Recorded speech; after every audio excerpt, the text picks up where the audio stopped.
आज हम बात करेंगे एक छोटी सी स्मॉल कैप के बारे में। इसका मार्केट कैप 1 से 1,500 के अंदर के बीच में है, 1 से 1,500 करोड़ के बीच में है। तो देखिए दोस्तों, शेयर मार्केट में जो लार्ज कैप होता है वो जितना स्टेबल होता है उसमें रिटर्न्स उतना ही कम मिलता है, और जैसा कि स्मॉल कैप होता है इसका वॉलीटिलिटी थोड़ा ज़्यादा रहता है, इसका रिस्क थोड़ा ज़्यादा रहता है, मगर इसमें रिटर्न्स भी ज़्यादा है। तो दोस्तों, स्वागत है आपको इन्वेस्टिंग इन्फॉर्मेशन के और एक वीडियो में।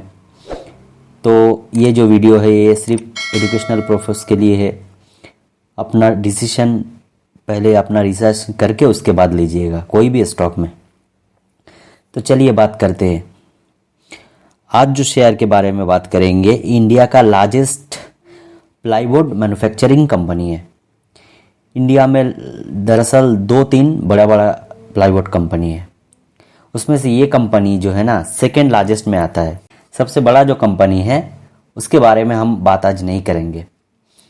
स्टॉक मार्केट में हमेशा आप ये ध्यान रखिएगा, कभी या तो सेकेंड नंबर के कंपनी में आप इन्वेस्ट करना है, या तो जब कंपनी छोटा रहेगा उस टाइम फर्स्ट नंबर पे कंपनी में आपको इन्वेस्ट करना है। ये कंपनी का प्रोडक्ट लगभग इंडिया के हर स्टेट हर गांव में मिलता है। तो हम ये समझ सकते हैं कंपनी के पास ग्रोथ का जो स्कोप है वो बहुत ज़्यादा है। कंपनी का जो पोटेंशियल हो हम आगे बात करेंगे उसके बारे में। तो ये अपना रिसर्च हम कर लेके उसके बाद ये करेंगे। तो चलिए वीडियो में आगे बढ़ते हैं। तो दरअसल कंपनी का जो नाम है वो यहाँ पे ग्रीनवुड, यहाँ पे कंपनी का जो नाम है ग्रीन प्लाई इंडस्ट्रीज लिमिटेड। तो कंपनी दरअसल प्लाईवुड के बिजनेस में है। ये कंपनी अभी यहाँ इसका जो मार्केट कैप है वो लगभग यहाँ पे 1,888 करोड़ का। तो ये कंपनी आगे जाके मिड कैप हो सकता है, आगे जाके लार्ज कैप हो सकता है। कंपनी के पास पोटेंशियल तो है। तो चलिए बात करते हैं इसका जो फंडामेंटल है यहाँ पे। चलिए देख लेते हैं फंडामेंटल से पहले टेक्निकल पहले देख लेते हैं। कंपनी 2021 में, कंपनी में 2017 में हाई लगाया था 305 का, 305 का। वहाँ से गिरते यहाँ पे लगभग 50% का करेक्शन हो चुका है। तो कंपनी यहाँ पे 50% का करेक्शन के पीछे मेन जो कारण है वो 2020 का जो लॉकडाउन था उसमें सेल भी कंपनी का कम हुआ है, रेवेन्यू भी जनरेट कम हुआ है। तो इसके लिए कंपनी का जो ग्रोथ है वो थोड़ा कम हो गया था। इसके लिए कंपनी को थोड़ा शेयर में करेक्शन देखने को मिला है। तो चलिए बात करते हैं। यहाँ पे पहले देख लेते हैं इसका मार्केट कैप 1,888 करोड़ का। उसके बाद स्टॉक पीई है 18 का। तो ये जो पीई स्टॉक पीई है ये दरअसल हम इसको अंडर वैल्यूड मान सकते हैं। रिटर्न ऑन कैपिटल एम्प्लॉयड जो है ना 18% का, तो वो अच्छा है। 3 साल का जो ग्रोथ है 3.44 का। तो ग्रोथ के मामले में थोड़ा कंपनी अभी कम है, तो उसके पीछे का कारण भी कंपनी का जो एक्सपेंशन है। कंपनी अभी नया एक एक्सपेंशन किया है, तो हम आपसे शेयर करेंगे। यहाँ पे प्रॉफिट आफ्टर टैक्स है 101 करोड़ का। चलिए आगे बात करते हैं। यहाँ के बुक वैल्यू है 47 रुपीज़ का। यहाँ पे रिटर्न ऑन इक्विटी 16% का, तो लगभग एवरेज हम मान सकते हैं। ऑपरेटिंग प्रॉफिट मार्जिन है 8.87 का। तो कंपनी का जो ऑपरेटिंग प्रॉफिट मार्जिन है वो दरअसल थोड़ा कम है। तो वो सेल्स जब कंपनी ज़्यादा करेगा तो अपना जो मार्जिन है उसको अच्छा कर सकता है। तो इसके आगे जो बड़ा कंपनी है उसके साथ कंपटीशन के वजह से कंपनी में थोड़ा सेल भी और मार्जिन भी कम रखना पड़ता है, क्योंकि जो बड़ा कंपनी है उसका कंपटीशन में अगर कंपटीशन नहीं करेगा तो कंपनी आगे जाके बंद भी हो सकता है। तो वो बात है कंपनी में। यहाँ पे कंपनी का जो करंट रेशो है 1.28 का है, वो भी अच्छा है यहाँ पे। चलिए कंपनी में देख लेते हैं। यहाँ पे डेट देख लेते हैं कंपनी का जो डेट टू इक्विटी है 0.91 का।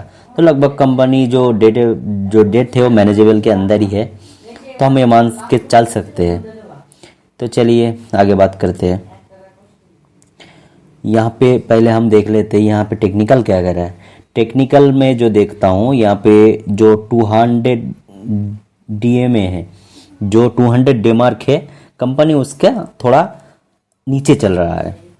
तो इसमें हम टेक्निकल लगा के खरीद सकते हैं। जब कंपनी हमेशा 200 डेमार्क या 50 डेमार्क के नीचे चलता है तो हमको खरीदना पड़ता है। तो पहले ही हम बता देता हूँ, ये स्टॉक हमने बाई किया है। यहाँ पे जो 50 डे डेमार्क है, यहाँ पे हमने बाई किया था जब कंपनी 50 डेमार्क के नीचे था, तो यहाँ पे हमने बाई किया था। अभी कंपनी लगभग 200 डेमार्क के पास में चल रहा है। तो चलिए आगे देख लेते हैं। यहाँ पे देख लेते हैं जो अर्निंग पर शेयर है 8 रुपये का है। यहाँ पे जो सेक्टर पी ही है वो 19 का है। यहाँ पे डिविडेंड जो यील्ड है माइनर सी है 0.33 का। फेस वैल्यू कंपनी 1 का है। तो आगे जाके कंपनी में कोई जो बोनस शेयर का कुछ स्कोप नहीं है। ये कंपनी ऑलरेडी बोनस शेयर दे चुका है, स्प्लिट हो चुका है। तो यहाँ पे देख लेते हैं एएमसी जो इनसाइड है वो स्ट्रॉन्ग परफॉर्मर करके दिखा रहा है। तो आगे जाके कंपनी स्ट्रॉन्ग परफॉर्मर बन सकता है। यहाँ पे टेक्निकल में दिखता है, यहाँ पे वेरी बुलिश करके दिखा रहे, यहाँ पे भी सही है। चलिए कंपनी का जो शेयर प्राइस फोरकास्ट है वो देख लेते हैं। कंपनी है अभी 50 पर है। यहाँ पे लो जाएगा तो 150 इसका लास्ट लो है। तो यहाँ 155 का जो लो है यहाँ पे करीब ही चल रहा है। तो हाई अगर जा सकते हैं तो कंपनी 266 रुपीज़ का हाई लगा सकता है। तो आप मान सकते हैं यहाँ पे कितना पोटेंशियल है आगे जाने का। चलिए आगे एनालिस्ट रेटिंग के बारे में बात करते हैं। यहाँ पे 90% रेटिंग बाई कॉल दे रहा है। तो जो रेटिंग एनालिस्ट है उनके बारे में हम बात ज़्यादा नहीं करेंगे, उनका एक अपना एक है, फिर भी आपको जो नॉलेज के लिए हम दिखा रहे हैं। चलिए फंडामेंटल देख लेते हैं। यहाँ पे फंडामेंटल रेवेन्यू देख लेते हैं। यहाँ पे 2018 में 73 करोड़ का रेवेन्यू इन्होंने जनरेट किया था। उसके सामने 2022 में 1562 करोड़ का। तो थोड़ा सा इसमें गिरावट दिखने को मिल रहा है। उसके पीछे का कारण जो है ना लॉकडाउन था और कंपनी का प्रोडक्शन स्लो हो गया था इसके लिए। यहाँ पे चलिए नेट प्रॉफिट देख लेते हैं। 2018 में 180 करोड़ था, उस गिर के 92 करोड़ हो गया। तो अब यहाँ पे क्लियरली देख सकते हो जो यहाँ पे 20 से बढ़ते बढ़ते अभी 92 हो गया है। तो आगे भी फोरकास्ट में भी आपको दिखाया मैंने कि ऊपर जा सकता है। अर्निंग पर शेयर में भी सेम एक ही है, अभी बढ़ रहा है। क्वार्टर ऑन क्वार्टर बेसिस पे, ईयर ऑन ईयर बेसिस पे बढ़ रहा है। चलिए यहाँ पे बुक वैल्यू भी सेम 19 से बढ़ता बढ़ता अभी 43 हो गया ऑलमोस्ट।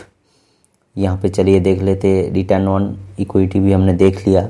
तो ये स्क्रीनशॉट आपको देख दूंगा, आप देख लेना। चलिए आगे बात करते हैं। पेट्रोस्की जो स्कोर है वो 4 का है। तो ये मीडियम जो पेट्रोस्की स्कोर है, अगर 9 के अंदर अगर 987 रहा तो अच्छा माना जाता है। जो रेवेन्यू ग्रोथ है 3.6 का है, बहुत कम है। ऑपरेटिंग प्रॉफिट मार्जिन 1.4 का है, बहुत कम है। आगे जाके कंपनी अगर नहीं बढ़ाया तो कंपनी चलना मुश्किल हो जाएगा। नेट प्रॉफिट मार्जिन लगभग 6 का है। तो ये सभी ध्यान रखना पड़ता है हम कोई भी कंपनी में इन्वेस्ट करने से पहले। चलिए आगे बात करते हैं कि कंपनी का जो शेयर होल्डिंग पैटर्न है वहाँ पे क्या हो रहा है। कंपनी का प्रोमोटर के पास 52.32% का है। तो ये तो स्टेबल है, यहाँ पे कम नहीं हो रहा है। मगर यहाँ पे देख लेते हैं जो म्यूचुअल फंड और एफआईआई क्या बोल रहे हैं। एफआईआई के पास है 2.32 का है, उन्होंने कम करके 2.16 किया है लास्ट क्वार्टर में। तो ये अगर एफआईआई या डीआईआई अगर बेच रहे हैं तो हमारे लिए थोड़ा रेड सिग्नल हो जाता है कंपनी में, मगर माइनर सी है तो हम इग्नोर कर सकते हैं। यहाँ पे म्यूचुअल फंड देख लेते हैं। जो हमारे डोमेस्टिक है उनको सब भी मालूम रहता है, जो हमारे लोकल जो कंपनी है उनके बारे में। यहाँ पे देख लेते हैं 32.85% का डोमेस्टिक इंस्टीट्यूशन के पास है। आप समझ सकते हो म्यूचुअल फंड के पास इतना ही है। तो कंपनी में इतना छोटा होने के बावजूद भी इसके ऊपर जो विश्वास, जो ट्रस्ट इन्होंने दिखाया है, इसके पीछे हम ये मान सकते हैं कि कंपनी का जो इन्फॉर्मेशन इन लोगों के पास रहता है तो उसके हिसाब से कंपनी बहुत आगे ग्रोथ जा सकता है। क्योंकि देखिए जो प्लाईवुड है यहाँ पे हम हर घर में यूज़ होता है, या तो जो डेकोरेशन बनाना होता है या तो जो कंपनी बड़ा बड़ा बनता है उसमें हर जगह पे यहाँ पे प्लाईवुड हमें चाहिए होता है। तो जो नेक्स्ट 10 साल में जो इंडिया का जो ग्रोथ को देखते हुए हम मान सकते हैं कि कंपनी में भी बड़ा होने का बहुत ज़्यादा स्कोप बचा है। चलिए आगे बात कर लेते हैं, यहाँ पे पैटर्न देख लेते हैं। यहाँ पे देखिए पैटर्न देखिए, जो रिटेल के पास है लगभग 12% बस, तो जो रिटेल के पास है वो बहुत ही कम है। तो ये हम मान के चल सकते हैं जो इंस्टीट्यूशन इतना ज़्यादा जो बाई किया है तो कंपनी में कुछ ना कुछ होगा। चलिए आगे बात करते हैं। कंपनी जो हमने बताया था कि कंपनी आगे जो यहाँ पे प्रोडक्शन के लिए कुछ इन्होंने परचेज भी किया है, चलिए वो देख लेते हैं। यहाँ पे देखिए green ply industries setup plant installed capacity 800 CBM per day. तो आप समझ सकते हो लगभग इस 548 करोड़ का प्लांट इन्होंने वहाँ पे लगाया है। तो उसका रेवेन्यू जो पोटेंशियल है वो 600 से लेकर 650 पर एनम आ सकता है। तो ये जो यहाँ पे प्लांट इन्होंने लगाया था वो 21 में, तो लगभग इसका प्रोडक्शन ये जो क्वार्टर है इसमें से स्टार्ट हो जाएगा करके कंपनी ने बताया है। कंपनी का जो कॉल था उसमें उन्होंने बताया है। तो देखिए दोस्तों ये जो पूरा एनालाइज है आपके सामने मैंने रखा है। तो आगे का कौन से स्टॉक आप भी सजेस्ट कर सकते हो, तो हम वो हिसाब से वो स्टॉक के बारे में चर्चा करेंगे। तो हमेशा हम ये समझते हैं कि जो बड़ा स्टॉक होता है उसमें वॉलिडिटी थोड़ा कम है, मगर उसमें जो रिटर्न है वो भी कम मिलता है। और जो छोटा स्टॉक है यहाँ पे हम पहले ये देख लेना है कंपनी का फंडामेंटल क्या कहता है। जब हम देख लेते हैं कि म्यूचुअल फंड और FII ने बाइंग किया है बहुत सारा, तो हम उसमें ट्रस्ट कर सकते हैं। तो दोस्तों आज के वीडियो के लिए बस इतना ही है। तो ऐसे ही वीडियो के लिए चैनल को सब्सक्राइब कीजिए, वीडियो को पसंद आया तो लाइक कीजिए, नहीं पसंद आया तो डिसलाइक कीजिए। और मिलते हैं आपसे अगले वीडियो में, तब तक के लिए अपना ख्याल ज़रूर रखिएगा।